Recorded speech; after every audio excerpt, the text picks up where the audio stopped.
Sudah siap penasihat hukum? Sudah siap Yang Mulia. Terdakwa Kuat Ma'ruf sehat hari ini? Sehat Yang Mulia. Baik. Baik, silakan. Baik, terima kasih Yang Mulia. Yang Mulia Majelis Hakim, Saudara Jaksa Penuntut Umum, duplik kali ini atas nama terdakwa Kuat Ma'ruf kami beri judul Kein Straf zonder Schuld, tiada pidana tanpa kesalahan. Duplik atas replik penuntut umum tanggal 31 Januari 2023 di Pengadilan Negeri Jakarta Selatan. Majelis Hakim yang mulia, saudara penuntut umum, serta pengunjung sidang yang kami muliakan. Puji syukur kehadirat Allah Subhanahu wa Ta'ala yang telah memberikan berkah dan rahmat yang tak terhingga dan tiada putus-putusnya kepada kita semua. Selanjutnya, kami tim penasihat hukum terdakwa Kuat Ma'ruf menyampaikan ucapan terima kasih kepada Majelis Hakim yang telah memberikan kesempatan kepada tim penasihat hukum untuk mengajukan duplik atas replik dari penuntut umum. Bahwa ucapan terima kasih juga tak lupa kami sampaikan kepada penuntut umum yang telah bekerja secara profesional selama proses persidangan perkara ini dan dengan keras mempertahankan dakwaan dan tuntutannya melalui replik yang telah dibacakan pada sidang sebelumnya. Bahwa walaupun dalam beberapa hal terdapat perbedaan pendapat dan penilaian terkait dengan fakta persidangan, hal ini adalah sesuatu yang wajar mengingat posisi kami selaku penasihat hukum dan posisi penuntut umum.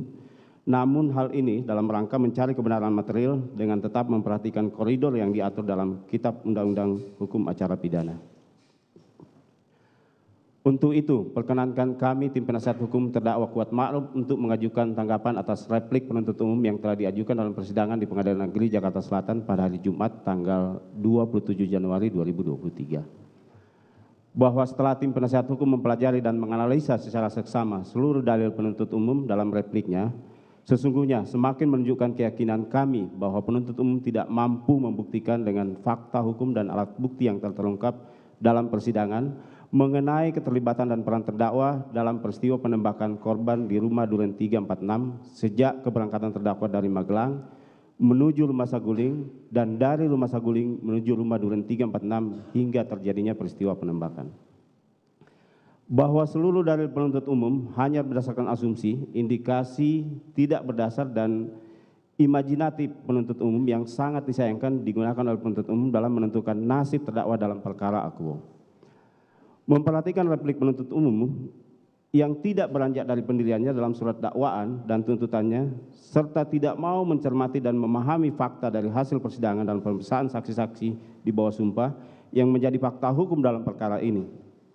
Bahwa sikap yang demikian tentunya sangat disesalkan, karena ternyata apa yang telah dituangkan dalam perkara itu juga lah yang menjadi rujukan dasar tuntutan dan dakwaan perkara ini, yang dipertahankan secara kukuh di muka persidangan yang terbuka untuk umum ini. Bahwa tentu terdapat suasana yang berbeda di antara pemeriksaan di muka atau tepatnya di ruang penyidik dengan pemeriksaan di muka persidangan pengadilan, karena pemeriksaan di muka persidangan pengadilan ini sifatnya terbuka untuk umum dan diliput secara luas oleh media massa dan siapapun dapat mengikutinya. Sedangkan pemeriksaan di muka penyidik adalah pemeriksaan yang sangat tertutup di mana hanya orang-orang tertentu yang bisa menyaksikan, termasuk tim penasihat hukum yang juga hanya bersifat pasif sebagai pendengar. Keterangan yang diberikan di muka penyidik umumnya lebih bersifat tekanan mental dan menggiring saksi dan tersangka ke suatu arah yang dikehendaki oleh penyidik. Sementara keterangan di muka persidangan pengadilan lebih komprehensif dan bebas dari perasaan tertekan sehingga lebih objektif dan dengan mudah ditelaah mana kesaksian yang kredibel dan mana yang tidak, termasuk apakah saksi dan alat bukti itu cukup menurut KUHP yang mensyaratkan adanya minimal 2 alat bukti dan atau keterangan saksi yang bersesuaian dan saling mendukung. Bahwa oleh karenanya pada kesempatan di muka persidangan pengadilanlah harapan satu-satunya bagi terdakwa untuk mendapatkan kesempatan yang luas tanpa adanya tekanan demi keadilan bagi dirinya, karena terbukti bahwa fakta persidangan telah mengungkap dan menyingkap dengan sangat terang peran masing-masing saksi maupun terdakwa yang sama sekali tidak membuktikan perbuatan-perbuatan yang didakwakan oleh penuntut umum kepada terdakwa Kuat Ma'ruf.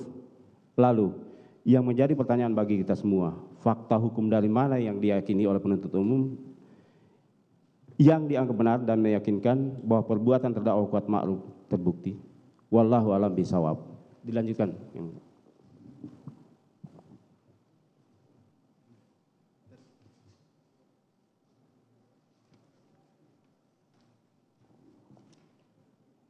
Majelis Hakim yang mulia, saudara penuntut umum serta pengunjung sidang yang kami muliakan, setelah tim penasihat hukum terdakwa membaca dan mencermati replik dari penuntut umum yang pada pokoknya menyatakan terdakwa terbukti telah melanggar pasal 340 KUHP untuk pasal 55 ayat 1 ke 1 KUHP, maka dengan ini kami menyatakan tidak sependapat dengan analisa fakta dan analisa yuridis dalam replik penuntut umum yang disampaikan di persidangan pada tanggal 27 Januari 2023, kecuali yang diakui secara tegas oleh tim penasihat hukum terdakwa dengan alasan atau dasar pertimbangan sebagai berikut. Bantahan atas analisa fakta dalam replik penuntut umum. Perihal tuduhan perselingkuhan antara saksi Putri Chandrawati dengan korban Nofriansah Joshua Huta Barat hanya imajinasi penuntut umum, bahwa kami tim penasihat hukum terdakwa Kuat Ma'ruf kembali menegaskan tidak sependapat dan menolak dalil penuntut umum dalam repliknya yang menyatakan bahwa uraian mengenai adanya perselingkuhan antara saksi Putri Chandrawati dan korban sudah jelas dan lengkap. Justru terlihat penuntut umum tidak mampu membantah argumentasi tim penasihat hukum yang menolak dengan tegas adanya isu perselingkuhan. Pada faktanya tidak ada fakta dan bukti persidangan ataupun petunjuk yang mampu menjelaskan bahwa adanya perselingkuhan tersebut. Khalayak yang menyaksikan persidangan pun menjadi saksi atas hal ini. Lalu pertanyaan kami, dari mana penuntut umum mengambilnya? Bahwa terkait dengan pernyataan terdakwa yang disampaikan dalam persidangan yang menyatakan, Ibu harus lapor Bapak, jangan sampai ini menjadi duri dalam rumah tangga, bukanlah pernyataan yang mengindikasikan terdakwa mengetahui adanya perselingkuhan sebagaimana dalil penuntut umum. Akan tetapi pernyataan tersebut merupakan reaksi spontan dan natural dari terdakwa yang merasa adanya suatu perbuatan daripada korban yang telah membuat saksi Putri Chandrawati mengalami kekerasan yang dilakukan oleh korban. Hal ini berdasarkan keterangan saksi Putri Chandrawati bahwa korban telah berbuat sadis kepada Putri Chandrawati. Oleh karena itu terbukti dan jelas dan terang bahwa dalil penuntut umum mengenai adanya perselingkuhan antara saksi Putri Chandrawati dan korban merupakan imajinasi penuntut umum layaknya seperti menyusun sebuah novel. 2. Perihal terdakwa tidak memiliki motif pribadi atas terjadinya pembunuhan terhadap korban. Bahwa terkait dengan tidak adanya motif pribadi terdakwa sudah dengan eksplisit telah diakui oleh penuntut umum dalam repliknya. Bahwa terdakwa sama sekali tidak mempunyai alasan yang mendasar menginginkan kematian korban. Hal ini diperkuat dengan keterangan saksi Daden Miftahul Haq di bawah sumpah di muka persidangan pada tanggal 9 November 2022 yang menyatakan bahwa sebelum berangkat ke rumah Duren 3 nomor 46, semua ADC dan ART termasuk korban terdakwa berkumpul di jalan dan berbincang-bincang, tertawa-tawa serta tidak ada pembicaraan yang serius, juga tidak ada pembahasan mengenai kejadian di Magelang. Bahwa hal ini juga berkesesuaian dengan keterangan terdakwa di muka persidangan pada tanggal 9 Januari 2023 yang pada pokoknya menyatakan terdakwa tidak pernah punya masalah dengan korban. Bahwa selanjutnya kami perlu menanggapi dalil penuntut umum dalam repliknya pada halaman 4 yang menyatakan bahwa terdakwa memiliki karakter yang loyal, tingkat kepatuhan yang tinggi serta tidak mampu menjadi pengkhianat, sehingga terdakwa ikut serta dengan pelaku lain mengakibatkan terampasnya nyawa orang lain. Bahwa dalil penuntut umum ini kemudian dikaitkan dengan keterangan terdakwa yang tetap pada skenario tembak-menembak, sehingga disimpulkan oleh penuntut umum bahwa terdakwa hanya mengikuti kehendak jahat dari pelaku lain.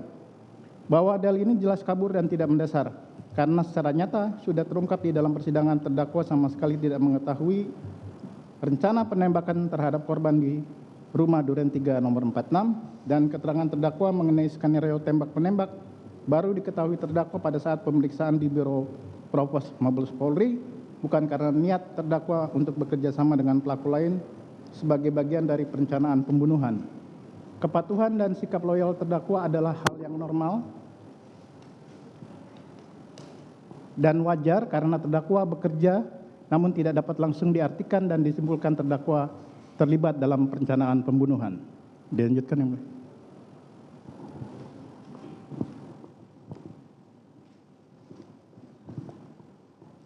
Majelis Hakim yang mulia, saudara penuntut umum yang kami hormati, pengunjung sidang yang terhormat. 3. Terdakwa Kuat Ma'ruf tidak mengetahui adanya pengamanan senjata milik korban Nofriansah Joshua Huta Barat yang dilakukan oleh saksi Riki Rizal Wibowo. bahwa terkait dengan tidak didalilkan oleh penuntut umum perihal pengamanan senjata yang dilakukan saksi Riki Rizal Wibowo yang tidak diketahui oleh terdakwa, perlu kami tegaskan, hal ini untuk memberikan gambaran dan atau bantahan dakwaan penuntut umum yang menegaskan bahwa terdakwa mengetahui akan adanya peristiwa yang akan terjadi di rumah Duren 3 nomor 46. Karena terbukti di persidangan, terdakwa sama sekali tidak mengetahui sejak awal akan adanya peristiwa yang akan terjadi di rumah Duren 3 nomor 46. Hal tersebut berkesesuaian dengan keterangan saksi Richard Eliezer Pudiang Lumiu dalam persidangan di bawah sumpah tanggal 30 November 2022 yang menyatakan bahwa saat piket, selain senjata tersebut ada senjata laras panjang dan Sayer MCS yang menempel di mobil saksi Ferdi Sambo. Sedangkan senjata laras panjang Steyr menempel di mobil saksi Putri Chandrawati. Saksi tidak mengetahui apabila ada peraturan jika di mobil pejabat harus ada senjata laras panjang. Namun sepengetahuan saksi memang seperti itu. Hal tersebut juga bersesuaian dengan keterangan saksi Azan Romer dalam persidangan di bawah sumpah pada tanggal 9 November 2022 yang menyatakan bahwa selain senjata yang standby di tubuh masing-masing ajudan, ajudan tidak memegang senjata laras pendek lainnya kecuali senjata laras panjang yang disediakan di mobil. Bahwa penggunaan senjata laras panjang menjadi tanggung jawab ajudan yang sedang bertugas atau piket. Dan siapapun yang naik piket, ajudan dan ADC akan menempatkan senjata Steyr AUK di bawah kursi di samping pengemudi. Oleh karenanya, keliru jika penuntut umum menyebut bahwa Steyr AUK adalah milik korban. Sebagai seorang sipil, supir yang merangkap sebagai asisten rumah tangga, terdakwa tidak mengetahui prosedur ini dan tidak tahu menahu mengenai penempatan senjata dan lainnya.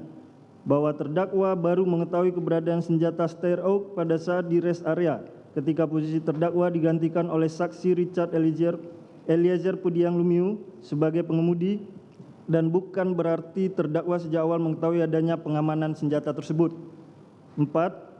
Terdakwa Kuat Ma'ruf tidak pernah berkomunikasi dengan saksi Ferdi Sambo selama berada di Magelang dan dalam perjalanan dari Magelang menuju Jakarta hingga ke rumah Saguling. Bahwa dalil penuntut umum yang menghubungkan komunikasi antara saksi Ferdi Sambo dan saksi Putri Chandrawati pada dini hari tanggal 8 Juli 2022 dengan turut sertanya terdakwa berangkat dari Magelang ke Jakarta kemudian dianggap sebagai bagian dari perencanaan sangatlah sumir karena dalil tersebut tidak didukung oleh fakta-fakta atau bukti-bukti dalam persidangan sehingga dalil tersebut hanyalah merupakan asumsi-asumsi dan imajinasi dari penuntut umum, oleh karena itu haruslah ditolak. Menjadi fakta persidangan, saksi Ferdi Sambo menerangkan dalam persidangan pada tanggal 7 Desember 2022 sebagai berikut, bahwa saat perjalanan di Magelang, saksi tidak pernah memerintahkan terdakwa Kuat Ma'ruf untuk ikut datang ke Jakarta. Bahwa selama perjalanan dari Magelang ke Jakarta, saksi tidak pernah berkomunikasi dengan terdakwa Kuat Ma'ruf. Hal ini bersesuaian dengan keterangan yang disampaikan oleh saksi Richard Eliezer Pudiang Lumiu di bawah sumpah di muka persidangan pada tanggal 30 November yang menyatakan bahwa saksi mengatakan suasana dalam perjalanan dari Magelang ke rumah Saguling sangat kaku dan diam, tidak ada pembicaraan. 5. Terdakwa Kuat Ma'ruf tidak pernah bertemu saksi Ferdi Sambo di lantai 3 rumah Saguling guna mempersiapkan merampas nyawa korban Nofriansah Yosua Huta Barat. Penuntut umum mengasumsikan bahwa terdakwa bertemu dengan saksi Ferdi Sambo di lantai 3 rumah Saguling. Dalam durasi 3 menit tersebut dianggap cukup bagi saksi Ferdi Sambo untuk mengarahkan terdakwa guna mempersiapkan merampas nyawa korban. Bahwa sudah sangat jelas dan tidak terbantahkan berdasarkan bukti rekaman CCTV rumah Saguling sekitar pukul 15 waktu Indonesia Barat terdakwa dan saksi Putri Chandrawati naik ke lantai 3 dengan menggunakan lift. 3 menit kemudian, pada waktu rekaman CCTV menunjukkan pukul 15.03 waktu Indonesia Barat terlihat terdakwa turun menggunakan tangga samping lift. Sehingga berdasarkan interval waktu rekaman CCTV tersebut, jelas menunjukkan bahwa waktu 3 menit hanya dapat digunakan untuk perjalanan terdakwa dari lantai 1 menuju lantai 3 dan dari lantai 3 menuju lantai 1. Bagaimana mungkin dalam interval waktu kurang lebih 3 menit itu, sejatinya waktu tersebut habis dipakai untuk naik turun tangga tanpa alat bukti yang cukup membuktikan terdakwa mengetahui perencanaan dari saksi Ferdi Sambo. Sedangkan fakta lain terungkap, saksi Ferdi Sambo baru mengetahui peristiwa yang sebenarnya yang dialami oleh saksi Putri Chandrawati